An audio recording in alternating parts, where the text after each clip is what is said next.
I am unashamed. What about you? Every spot that you could put a person in that duck blind, there was a person there. And we were all ready. Even Godwin showed up today. I hadn't seen Godwin since last duck season. Well, that took up 2 spots. That did take up 2 spots. My long lost daughter was seated beside me, so I don't know. Phyllis is still trying. She's mentioned this before. She's the college star that goes to the NFL, and she's still trying to catch up to the speed of the game. Well, that was interesting. Well, she can shoot one, but here's what happened. So the ducks didn't show. Not a lot of wood ducks lit in the decoys. It was pretty, but it usually when it's going to be a shoot. If it had been regular duck season, we'd have killed 30. Well, right, but I mean they haven't been shot at. So wood ducks, wrong species. I think that's an illusion, though. Technically, once you fire a shot, they tend to get smarter. Well, that's right. So at 7:40, which we were going to leave at 7:45, I looked down at my phone and said, "Oh, it's 7:40. Let's give them 5 more minutes." And when I looked up, and I heard as I'm looking, whoosh, 3 teal coming wide open, straight down into the decoys. So I waited a second. They lit. I waited a second because I knew the cameraman, who's also a rookie, I knew he needed some time to get this on camera because that just happened in 3 seconds. So I waited, and one of them started looking nervous. The middle one started looking nervous, and so I said, "Do it." But when I said do it, they attempted to get up. And it was just... Now the listeners, and they're thinking, what's he rambling about? What they don't realize is we wait all year. These ducks raise in the Canadian prairies and the Dakotas. Yeah. That's where they came from. They're going to the Yucatan and Mexico. They fly over the Gulf of Mexico, and that's where they winter. We're just catching them when they come through North Louisiana. What people don't realize is it's a phenomena worth watching. Just being there and seeing it, because you look up and you look up in the sky and you see 200 blue-winged teal, and they just come, here they come, like a big wind. Yeah. It'll make the hair stand up on the back of your neck, because you know how far they've traveled just to get to here. And I mean, they're up the next day, here today, and they look up tomorrow, not a sign of one. They all pass through. They just all gather up. But will they have one thing that lets us know that we better be there, and that's if you catch a little coup front, just a little wave coming out of the Canadian prairies coming on down. Yep. Well, you get a pretty good sweeping coup front. The wind shifts out of the northwest. It's like turning on a switch, because that's when the action picks up. So you wait all year. It's an exciting thing. But if you've never seen it before or participated, you'd think, what are they doing out there? Right. Well, That's while I'm at it, just remember there's just so much mischief that can happen on planet Earth. But a duck blind, with Bibles in tow, is a pretty safe way to spend the morning. Yeah, we had a good Bible study this morning. And no profanity, no loud hollering and get people, yeah, no hatred, none of this vitriol, no, all that's gone. You're just sitting there quietly, drinking coffee. There was not even any quiet hollering.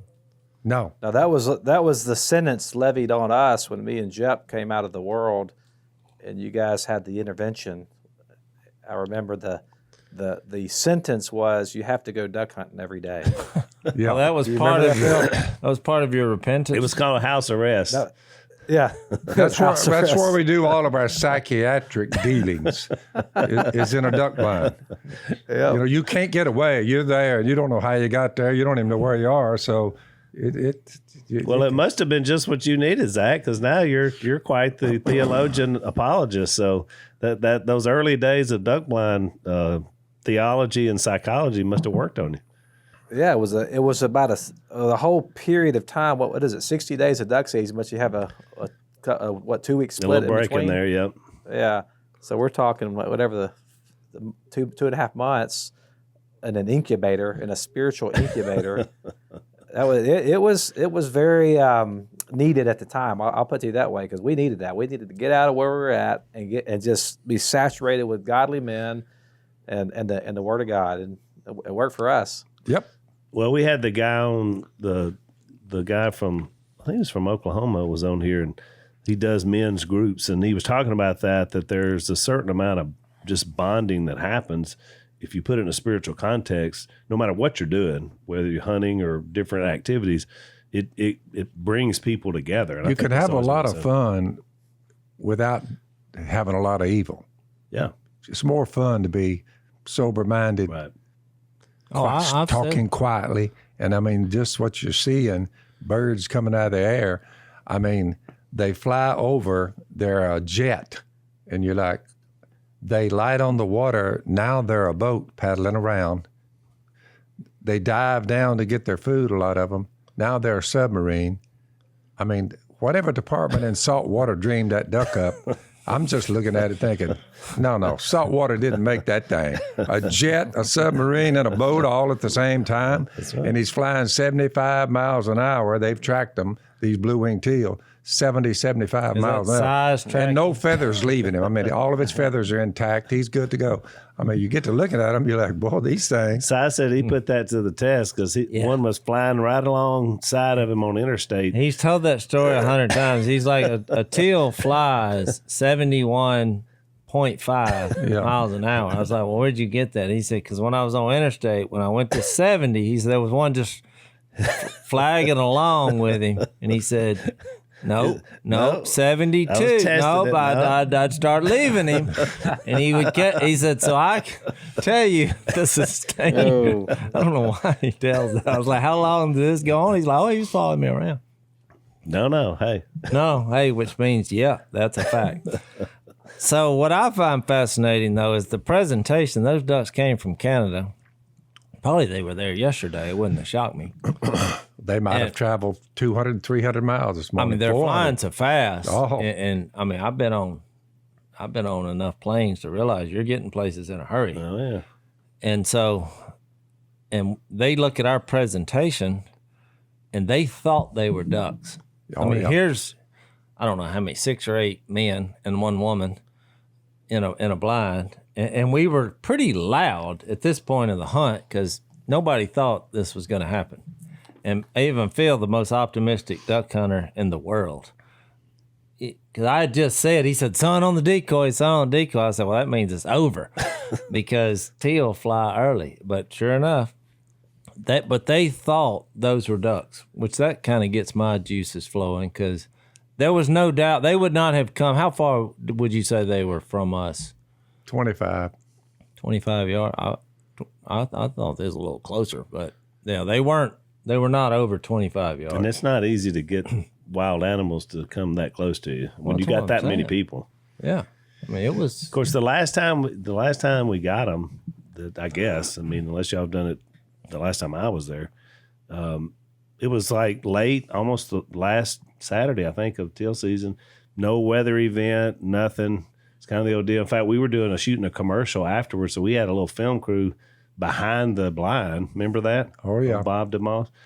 And I remember. There were like 7 of us there, and I mean, they started coming in bunches of 100. Yeah, it ruined those people, though, because they were like, we can't believe y'all do this every day. I said, we don't do this every day. You hit a 1 in 10-year happening. We killed 42 teal in about 15 minutes. I mean, it was a happening. It was a whacking. I'd never seen anything like it. Right. And I didn't realize that. Well, I hadn't either. But it should have been filming instead of hollering. Well, they weren't really set up to film it. And then Sinky that day left because he said, well, I thought y'all had another film. No, he got offended. He got his feelings hurt because he thought we hired a different camera crew. But it was somebody for a totally different shoot. I know, but there was miscommunication involved. By the way, reeling back about 45 years ago, I came in and told y'all were young bucks then, just kids. I said, we're going to film ourselves shoot ducks. And they said, y'all said to me, we're going to do what? I said, we're going to film ourselves shoot ducks, duck hunting. We're going to film it. There's nobody has any kind of footage on duck except Wide World of Sports with Kurt Gowdy way back. He's passed on now. but they had a little bit of that in Stuttgart. I said, Man, I think it's what helped sell duck calls if we filmed ourselves shoot ducks. I think just what you it's like. said we're going to make a movie about duck hunting. I think your original plan. And y'all laugh. You said, yeah. Well, you said we're going to make a movie about duck hunting. That's funny. Well, you know what? Truthfully, though, that was kind of the birth. I know it wasn't the birth of reality TV, but you were doing reality TV before it was cool, because what made your videos stand apart was that they were real. Right. And you would make fun of. I remember you shooting the water moccasin, and you would do stuff that was just you weren't supposed to do it because it shock was, and awe. The first year, we had made a DVD. We sold about 50, and I said, and that was to everybody down here. I said, we're on a roll. I said, I told y'all it'd work. So about the Why did fifth, nobody believe him? Nobody believed it. I just kept cranking out a little DVD every year. Well, it got to about number 5. I'd made 5 DVDs. We were having a film shoot. We put it all together. When I got to about number 5, I looked back at what number 1 did, sold 50. In steps Walmart and stocks their stores, every one of them that has ducks, outdoor stuff. And when they did that, without me really realizing it, they made us a national product, just like that. Well, they could see the duck calls in action. They could see the manner that we're living. They see the ducks, and that's where it started. And I looked up one day, and that long green started coming in. I said, yeah. But at first, it was laughable. Everybody laughed. I didn't laugh. I said, I'm renting these cameras, and they're coming from Dallas, Texas, via a jet aircraft, and I didn't even have anybody to run them. So up there around the church, the brothers, I said, can any of y'all know how to work a camera? And they said, well, we never did it before. We could try it. I said, I want to hide you out there and just film what happens. That's all you need to do. That's how we started. And they did, and then it took off. Wow. I was trying to find that. At one point, somebody told me on YouTube they've got that scene, and I can't remember what number it was from. It was one of the earlier ones where you shot that deer. It was a deer running through the decoy. They're still talking about that. They still. I ran into. Because it was right on the line of illegality. Also, that was another thing. Because a lot of states you can't shoot a deer in water like that, and really? In Louisiana, as long as he's not swimming. Well, I mean, you can't shoot a deer while you're ducking, like out of a boat. But you can in Louisiana, as long as he's not swimming. I mean, you were just right on the line. Well, somebody saw that and thought, this got to be illegal. I mean, it's like me cleaning the doves in the parking lot. This can't be legal in America. So there's most things that are controversial. We romanced the story a little bit because after I pulled the shot off, which was a deer running through backwater at about 150 yards, left to right, and he stepped down a little hole, and I just nicked him. Well, he took off running. Well, I led him like a duck with a high-powered rifle. I led him about 10 yards. He's way over there. Boom. And he just did a cartwheel. A cartwhel. Well, then me and Jase, I said, Jase, what do we need to say? No, Phil, it happened just like it did. I thought we romanced the story. No. I said, you got him more of that coffee. I saw the deer turn the flip, and I thought, what am I going to say to that? Because this just happened. But I looked over at Phil, and he was sipping on his coffee. And I thought, like we do this every day. Well, he didn't say anything. I just said, you got some more of that coffee? And he went, yeah. Then it's a once in a lifetime shot. Everybody that's watching it is like, oh my goodness. And then y'all's reaction was, you got some more of that coffee. Because he was drinking coffee, which I found ironic. Now then the next 30 minutes, we tried to say something. Oh, the deer came out. But then when we watched all that, because we were the editors. Go with what happened. We said, just go with what happened. Because they were saying, why'd you ask for some more coffee? I said, because I was so shocked that he just made that shot and he was drinking coffee. And he wasn't saying that. And we assumed that our cameraman, which was his first day, didn't even get it. I mean, you got to remember that. But he totally now. Let's take a break. So, Jace, you like meat, right? Are you a meat man? Al, it's God's grocery store. I visit it almost daily. You're not vegetarian or pescatarian, right? The first time I heard pescatarian, I literally thought there were people from the planet Pesca that we had found. It was a fish world somewhere off in the universe. That's what I thought. I was like, oh, Pesca means fish. So we have some family members that are pescatarian. They only eat fish. They don't eat beef or pork or chicken, but whatever. They married in. They married in. So one of the things that we love about one of our sponsors, our new sponsors, Good Ranchers, is that they provide American grass-fed beef, because about 80%, and I didn't realize this till I talked to these guys, of the beef that's sold in the U.S. isn't actually raised here. It's brought in from somewhere else. It's imported, which, I'm thinking, I want some good American beef. And so that's what these guys do. You can sign up and they'll send it to your house on a regular basis, or you can just order from them, but it's really good. They got T-bones, fillets, strips, burgers, better than organic chicken, they call it. So you go to goodranchers.com and you can buy now or subscribe today, and you save 20% off each box of their meats.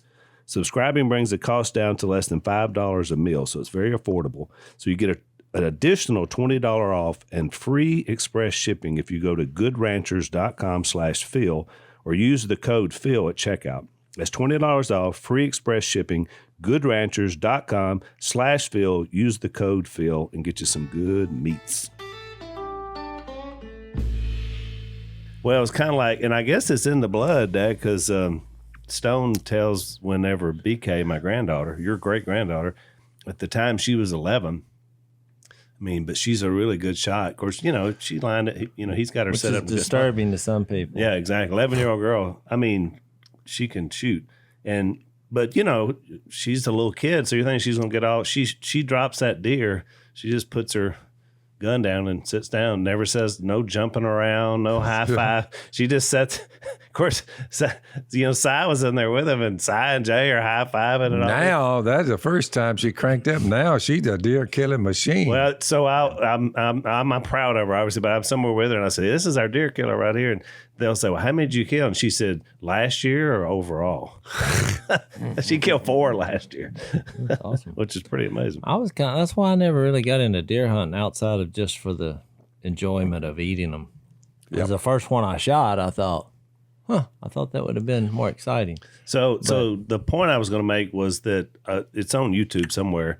Because now we did the videos, as you said, DVDs, we sold some, but because of the internet now, so millions of people now have seen that one scene because somebody clipped it off of there and puts it on the internet.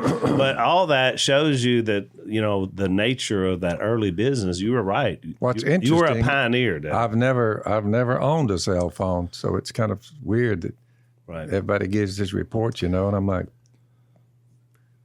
so it's a foreign object to me. At this stage of your life, I wouldn't worry about it. I wouldn't get one. You're defying. Oh, I'm not going to get one. I don't need that. Everybody I ask, what am I missing? I said, what am I missing if I don't have one? And they stop and they all say, you miss nothing, Mr. Robertson. I'm like, well, why fool with it? Well, you should have said, well, how come if you lose your phone right now, you're going to go into sheer panic and chaos? I'm glad, though, everybody else has a cell phone or they wouldn't be hearing what we're now saying. Right. Yeah. That's true. Well, there's a I don't know if y'all probably hadn't seen it, but there's been a big story the last, I guess, about 2 weeks or week and a half of this woman who's a vlogger, just like you, Dad. You're a vlogger. In the Woods is a video blog format, and she's pretty well known on the internet because she's a little cute girl in her 20s, and so she goes on a trip with her boyfriend out west, and she's taking all these videos, and so a few people are watching, but then all of a sudden she comes up missing. Oh yeah, I saw this. So then you're seeing her stuff, all this whole thing. Of course, now it's a murder mystery. What's happened to her? She's, her parents are appealing. So this thing goes. Boyfriend's missing now. The boyfriend shows up supposedly. Then he's gone again. So that's a bad sign. The police never talked to him. Well, they found her body out in the Tetons in the middle of nowhere, and so it was a sad deal. But what I thought about was that our culture now, the reason America was so interested was because you're watching all our videos and look, it's lovey-dovey. Here they are at the beach and they're here and they're there. And it looked like the perfect picture of a young couple in love. And somehow along the journey, it ends with him killing her or somebody killing her. Somebody killing her.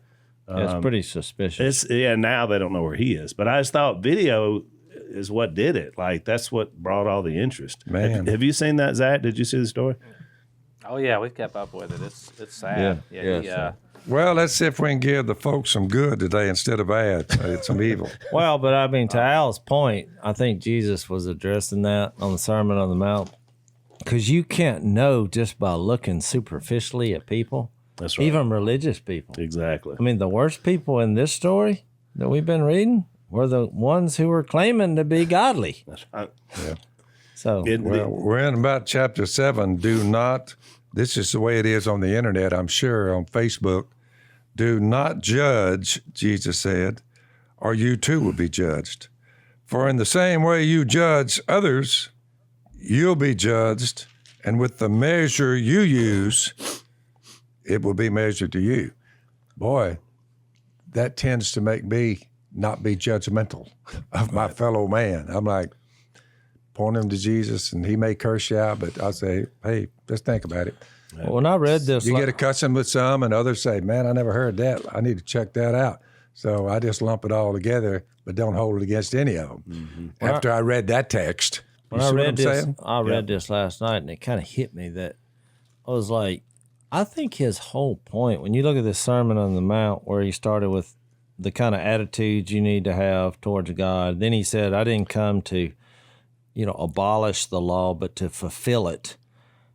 I mean, what a statement. And then he starts taking all these things in the law and commenting on it as in to say that he has some kind of knowledge about it that they don't. Most people, especially religious people, you commentate on what you think or you interpret what the law is. But here comes this Jesus. He's actually acting like he wrote it. Yeah. Because he got to some points later on and he's like, brushed it off. Nah, you don't have to do that. Don't worry about that. So all of a sudden you start thinking, well, what kind of authority are you claiming to have this? And then that's what the law keepers kept asking. Well, then who gave you the authority? Well, right. Then he said about the prophets, I came to fulfill what the prophets are written. So you think about all the imagination of people and what they were looking forward to of the coming Messiah. And then here he comes saying not just that he's the one, but that he's fulfilling all these prophets and all these stories that everybody's gathered around a campfire and told through years and years and years and passed on to generations. And then you throw in statements like this, because what stood out in this statement was when he said, for in the same way you judge others, you will be judged. I mean, if I was standing there, I would have thought, well, now who are you to know how I'm going to be judged in the end? Jace, fast forward 2,000 years right at it. He was born 2021, give or take a year or two. And you say, why are there 25,000 different groups, churches, creeds coming out of one book?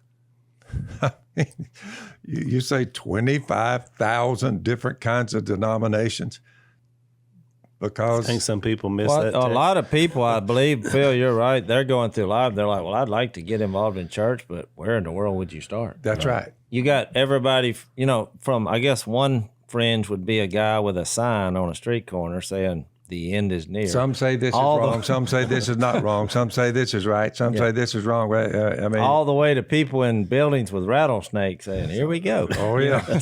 Yeah. And then all points in between.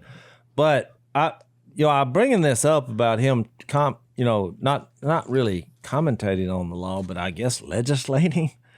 And then he's fulfilling all these prophecies because he keeps saying that. And then he starts talking about the last judgment and how you'll be judged. Well, it made sense to me where the last two verses of the Sermon on the Mount, after he finishes, in verse 28, it says, when Jesus had finished saying these things, the crowds were amazed at this teaching. And I'm like, you think? I mean, it was a power-packed sermon because he taught as one who had authority, not as their teachers of the law. So that's when it kind of hit me that, when it comes to all these principles, even this, I mean, God is the judge. If you believe Jesus' claims, which we do, then that's really overall his business. Yeah. When it comes well, to the Jase, judge, it's worthy of note that after the don't be judgmental, why do you look at the speck of sawdust in your brother's eye and pay no attention to the plank in your own eye? How can you say to your brother, let me take the speck out of your eye? You're not quite there yet. Let me just, when all the time there is a plank in your own eye, you hypocrite. First take the plank out of your own eye, and then you will see clearly to remove the speck from your brother's eye. Now watch this. Do not give dogs what is sacred, and do not throw your pearls to pigs. If you do, they may trample them under their feet and then turn and tear you to pieces. He's just talking about the personalities among human beings that you're fixing to go up against. And he was lining them out on what to do and what not to do. But you just look at that. That's a pretty tough read. Well, it is. Let's take another break. So, Zach, I'm hearing the word free a lot these days. Free healthcare, free college, free this, free that. Is that you think that's true? Everything's free? There are no free lunches. That's what I think. Exactly. I agree. So one of our sponsors is a company called StartMail, and they make the point that, people talk about free email services like Gmail or Yahoo, but they aren't really free, just like all these government programs, because you're giving them information. They're supplying this. You're not giving them money, but they're taking your information and they're selling it to other people, or they have it available to sell. So it makes it not so free. So this company, what they've done is they've created private email, truly private email. Every email can be encrypted, which is really good. When you delete an email, it's actually gone forever, not like, the other places where it's still out there somewhere. So they will protect your email, which is kind of their thing. Cybersecurity is definitely a risk, and so these guys are going to help you be able to do that. So if you want to start securing your email privacy with StartMail, you can sign up today. You'll get 50% off your first year. You go to startmail.com/unashamed. That's StartMail with a T, start, START mail.com/unashamed. 50% off your first year and protect your email. And it also shows you that there's going to be some people that just won't humble themselves. Oh. Is what I get out of that last little segment. I mean, he looks at that and says, you got to be judicious even. And, we have a cancel culture going on, and they hear something you say, or they read something you said 200 years ago. Yeah. Or you did something 200 years ago, and they will hold it against you the rest of till Jesus comes back. Right. I mean, they ostracize you on the spot. I found out where this guy pulled some sinful act because and they start there, and they just tear you to pieces no matter what you say. Right. You say, man, why don't you just forgive them and move on?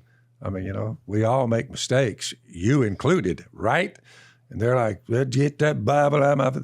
I mean, I've run up on some mean people before. Well, just looking back at you in the early days, I would say a good illustration of this was, when you first started speaking, you were asked to do duck call demonstrations.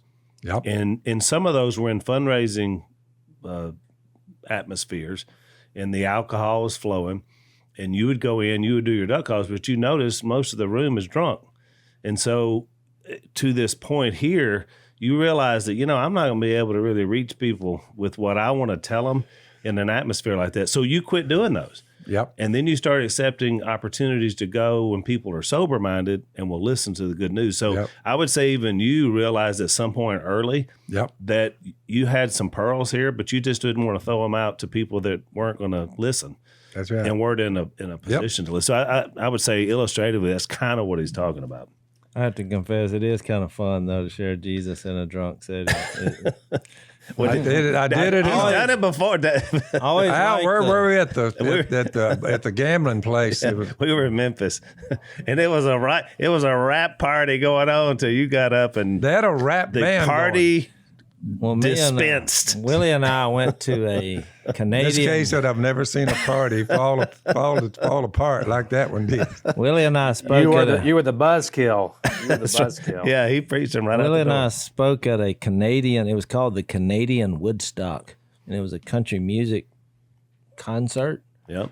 And I was like, "Well, now, we only got one speech," and they were like, "Fine."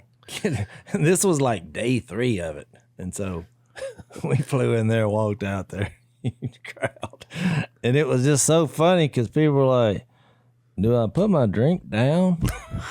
Well, and some of them were, "Hallelujah!" It was just. I don't know. I figured maybe the subconscious forget it, but he did say don't cast your pearls. I think the version that people remember this verse, don't cast your pearls before the swine. Yeah. Al, do you think, according to Jesus, the 2 greatest texts in the Bible is love God with all your heart, mind, soul, and strength, and love your neighbor? You would think people would say, it'd be a good world if we did that. I'm like, it'd be a lot better world. Yeah. We just loved God and loved each other. Well, why don't we try that for a while just to see? Right. And they're like, get out of here. You think you're not going to be able? They just give up on it. They say no. No. Well, and I like Get that Bible out of my face. I like the fact that when Jesus was given this illustration, I think he went back. He worked as a carpenter, for the first 30 years of his life. Yeah. So he understood something about sawdust and planks. That's what he was around his whole time. But it was such a hyperbolic, picture he paints. Like he's like, you got a plank sticking out of your eye. He said, if you'd get that out of there, you might could help this guy get the speck out. I thought this was funny. That's what I'm saying. It was like a humorous. But people are like, oh no, it's got to be just divine order of things. But I'm like, hey buddy, I thought it was like a tongue-in-cheek. You're trying to get us. Paul did the same thing in Galatians. If you remember, whenever Peter and the Judaizers were wanting to get everyone to be circumcised, and he was basically, Paul's like, oh yeah, you go ahead and just cut it all off. Zach, look at the uproar that came my way when I just quoted 1 Corinthians 6, 9, and 10. I just quoted a Bible verse, and I mean, they didn't know it was a Bible verse. Yeah. To your earlier point, I think this is interesting when you talk about the Pharisees, because that's who really is the villain here. But you got to keep in mind, if you're a Pharisee in this day and age, that was a symbol of prestige. Now it's a bad thing because it's always tied to brood of vipers and hypocrites. But now it's a bad word. It wasn't back then.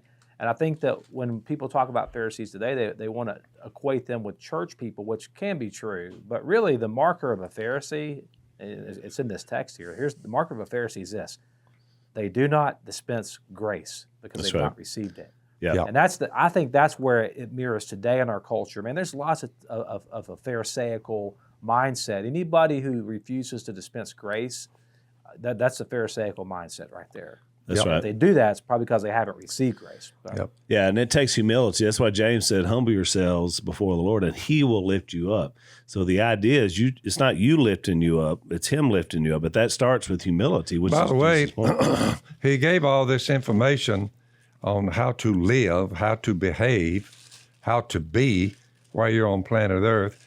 He spent 3 chapters on it. By the time you get to that, and I keep bringing it up because by the time you get to Matthew 16, Al, he's saying, here's what's going to happen. Yeah. We're going up to Jerusalem, and the teachers of the law and the Pharisees, they're going to mock me, scourge me. They're going to put me on a cross. They're going to kill me. In 3 days, I'll come forth from the dead. And they all looked at each other. The disciples said, do what? He said, I'm fixing to die, be buried and raised from the dead. It just seems like he's preparing them in Matthew 4, 5, and 6 on how to behave and telling them what God's like. Mm-hmm. and seeing for the first time someone who had actually kept the law of Moses that they had been under for 1,500 years, all of a sudden you start talking about grace like Zach's talking about. It's a free gift, and you can't earn it. They're saying, are you crazy? That's why he came. Right. He said, I'll do this for you, remove your sin and raise you from the dead, give you immortality, and it'll be free. Right.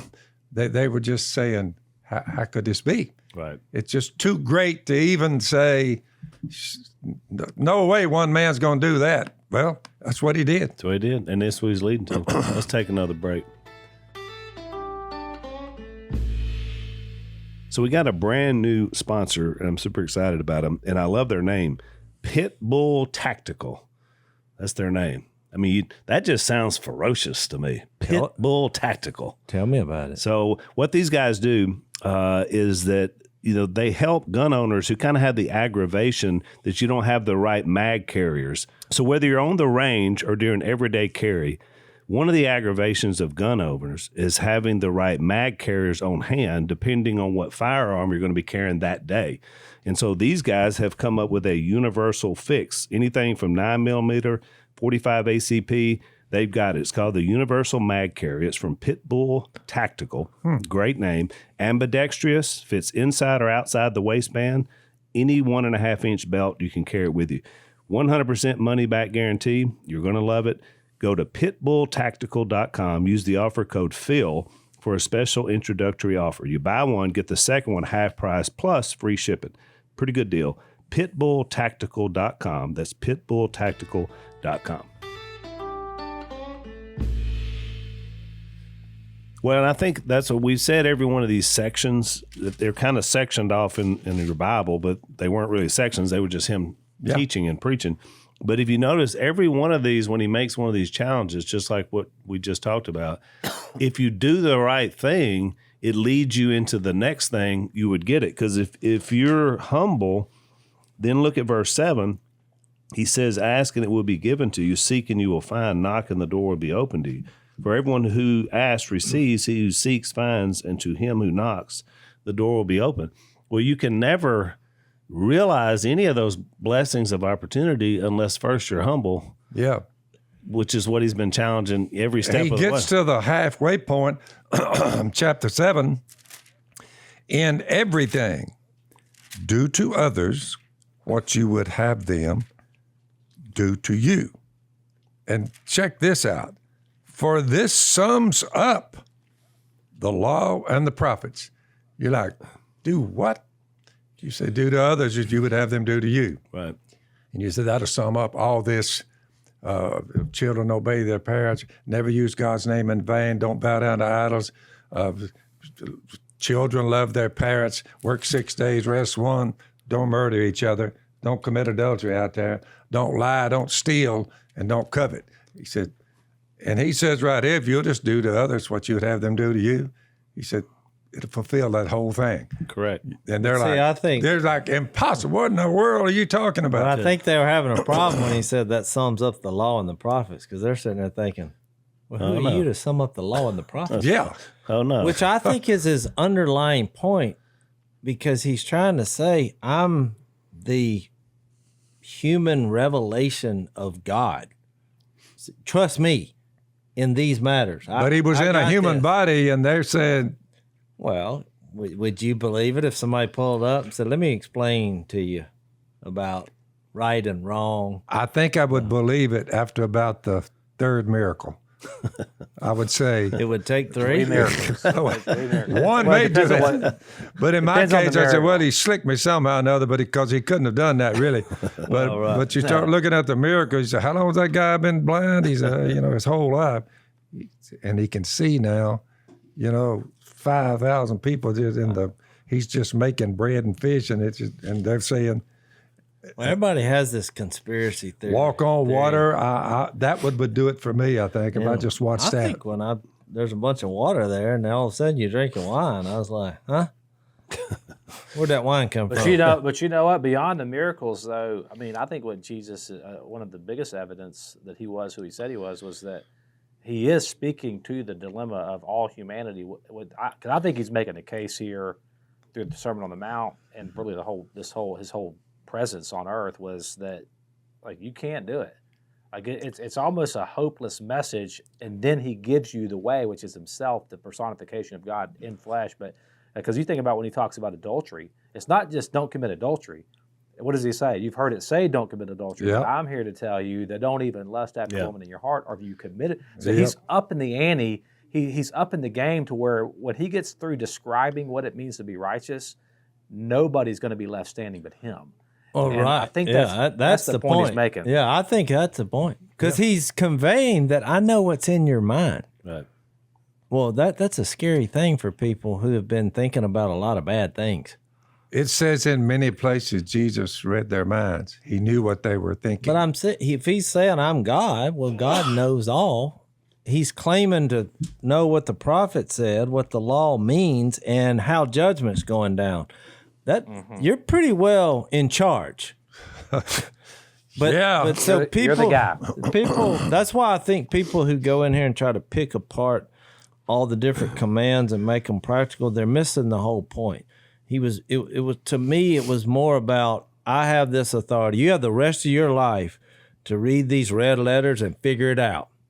But if you put your trust in Jesus as the one who has the authority, and you keep reading this, you'll figure it out. Yeah. You'll figure it out where you're least comfortable. That's why a lot of people, they argue about this because they're like, well, don't judge me. Matthew 7. Yep. And then you got religious people saying, oh, yeah, I'm judging you. 1 Corinthians 5. Because it says, judge those who are inside the church. Now, it does say, don't judge those outside. That's God's business.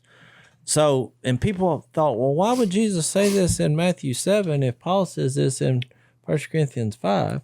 Because it's a different situation. Here's a person who has claimed that Jesus has the authority and power of their life, but their life is showing that evidently they don't believe Jesus knows everything. You see, their life is in complete violation with the authority that they said they were trusting in. Right. So you say, what do? You have a different conversation than you would with someone in the world. In the world, we share Jesus. That's why I stay out of all social issues and lifestyle issues, because I'm like, well, if you get hooked on Jesus, you'll work that out. You'll realize that those changes will be made. But if you're claiming Jesus is Lord and you're singing on Sunday and then Monday, it is obvious that Jesus is not your Lord. And he kind of made that mention in 1 Corinthians 5. Well, then that's a different conversation. Right. And it's not like you go to the street corner or, throw rocks at them, but you go into a room in love and say, what are you doing? Yeah, I think a lot of people use the whole don't be judgmental passages, certainly out of context. But a lot of Christians do that, and because it's the fear of being marginalized by society. It's the desire to be relevant. And on some level, I mean, if you follow the teachings of the Bible, you're not going to be accepted by the world. And I think we have to come to grips with that because it's difficult to absorb that, but it's true. But I think that being judgmental, like, I'm not casting judgment on somebody if I tell them what God says. If I'm just telling you what the law said, I'm telling you what it is. I'm not the one casting the judgment, but here is what the message of the cross. And I think where people get mad about this is that it is offensive because what Jesus is ultimately saying here is that you are not God. And that's offensive to people who want to be God. It was offensive to me until I repented. And then when I repented, now I see it's beautiful. But it wasn't beautiful when I was living in sin because I was fighting against God. I wanted to be God. But it was like Phil says, I'm beating against the air. You always quote that verse. I'm a man like I'm beating against the air. Yep. You're not getting anywhere. So I think it's so relevant. That's why I said the ultimate apologetic for Christ is that he's actually speaking to our dilemma. He is speaking to what we're all facing, which is the unattainable righteousness that we long for. We can't get it. And he said, that right. statement in the middle of that chapter 7, Jase, it's the scariest text in the Bible. Enter through the narrow gate, for wide is the gate and broad is the road that leads to destruction, and many enter through it. But small is the gate, and narrow the road that leads to life, and according to Jesus, only a few find it. You boys can pontificate on that one, but every time I read that one, I'm like, only a few find it. I said, how much are a few? And nobody seems to know, and I don't either. But Well, a few would be a lot. There's if you go to the 7.2 history, billion. But in the history of the world, every human, if you added them up, a few of those would be a pretty good many. And let's take our last break. You got the parable of the sower, so maybe it's about 25%. Good answer. Possibly. Ooh, I like that. That's probably true. Well, and look, he definitely makes a shift here because, as Jay says, the verse 12 is kind of the bumper sticker moment when he says, if you'll treat people like you want to be treated, that sums everything up. Then he shifts, and you notice he starts with the gates and the roads, and for the rest of this sermon, he gives you two choices every time. Pick this one or pick that one. Yep. He's going to go through these 3 or 4 little different illustrations about it. And so I think his point is more the idea, choose me, but realize that more people will not choose me than will choose me. And I think the proof is in the pudding, because look, when he gets to his crucifixion, how many people hung around and really believed? I mean, a lot of pretty people, well everybody hit the road. I mean, they almost, including his own disciples. But I think you got to keep this in perspective. Look, this is in light of him introducing a relationship with God, not a rule-keeping system, which is what they had. And now he's introducing the kingdom of heaven, and we know fast forward that he's thinking when you get his spirit in you, you're now a part of this, and you have a counselor. Because some of these verses, if you try to figure out like how many is the few, or I mean, when I read that, I think you better make sure you go through the right gate. Correct. That's what I'm saying. That's all that really it's matters. Choice. It's always a choice. And when you look at John's version, he says the same thing, but he would focus where Jesus said, "I am the gate." I mean, that was his point. And even about this ask, seek, and knock, because a lot of people are confused by this. They'll read this, verse 7 and 8, for everyone who asks receives, he who seeks finds, him who knocks, the door will be open. Well, I can give you thousands of people who will say, well, I asked God, and I didn't receive it. What about that? What about unanswered prayer? And so my point is, when you seek first the kingdom and God is reigning in your life, you ultimately are receiving anything you ask, because all the major stuff is victory for you. Now, it may not look like victory, it may not feel like victory, or it may look like God said no, which maybe he did say no. He didn't have to say yes. Well, right. But you know what I mean? Sometimes the blessing is in the no, Jace. It's like, and then he uses a parent situation. He said, well, if a kid goes and asks for fish, would you give him a snake? So what he's saying is, when you parent your own children, they ask for things all the time. And sometimes you say yes, sometimes you say no. But ultimately, you're looking out for their greater well-being. And he uses that comparison from God. Well, we read that last podcast. Hey, Garth Brooks said it, right? Sometimes I thank God for unanswered prayers. Garth Brooks hit it right. You remember that song? He's a great theologian. I've never listened to Garth Brooks. Well, back in the 90s, he was the that's the song. He shows up at the high school football game, sees his girlfriend from high school, and he's like, "Whoa, I'm glad I didn't marry her." So he prayed to marry her, but when he saw her, 20 years later, he's like, "Whoa, I wasn't aware of that song, but that's now my favorite song, because I've seen a couple of girls I dated too. Yeah, thank God for unanswered prayer. That's pretty good. Is he the one that did a Go Rest High on the Mountain? No, that was Vince Gill. Oh, the only thing I remember about Garth Brooks is they made a statue of him out in front of a Bass Pro Shop out of butter. Out of butter? Yeah, they had like a carnival, you know what I mean? And it was like, A statue. He's like Yeah, the. How do you not know who he is? He's like the greatest country. He's probably one of the top selling country music artists. They didn't play him on the Southern Rock station, the only one we had as a kid. And we had the little radio with the work. The only thing we had, I got CCR, Leonard Skinner, and I just never got into it. Yep, we missed that. We missed the Garth Brooks run. Yeah. Then I started listening to Christian music, and I just bypassed the Garth Brooks Well, era. I was wondering why the joke fell flat. I'm looking at you guys, and we're just looking back at me. I'm like, that was funny. I'm kind of like, I'm like Phil with a cell phone. At this stage, I'm over 50, and I've never listened to Garth Brooks. Why should I just ruin that now?